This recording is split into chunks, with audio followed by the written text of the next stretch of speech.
విషయపరమైనటువంటి సుఖములను గురించి నువ్వు ఆలోచించడం అలవాటు చేసుకుని ఇది నాకు అవసరమా అన్న విషయాన్ని వదిలిపెట్టి ఇది నాకు కావాలి అన్నదానికి కట్టుబడిపోవడం అలవాటైపోతే, మనసులో కలిగిన కోర్కెని తీర్చుకోవాలన్న పట్టుదల పెరిగిపోయి అటే ప్రయత్నం చేస్తే మొట్టమొదట దానికి పక్కన దాని చెల్లెలు ఇంకొకరు వస్తారు. క్రోధం, కామం, క్రోధం, రాగస్వరూప పాశాఢ్య క్రోధాకార అంకుశోజ్వల.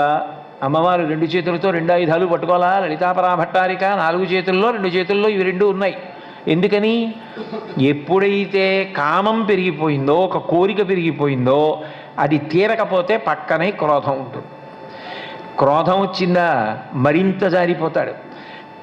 కామాత్ క్రోధోభిజాయితే క్రోధాద్భవతి సమ్మోహ. వివేకం పోతుంది ఆ క్రోధం ఏర్పడినప్పుడు.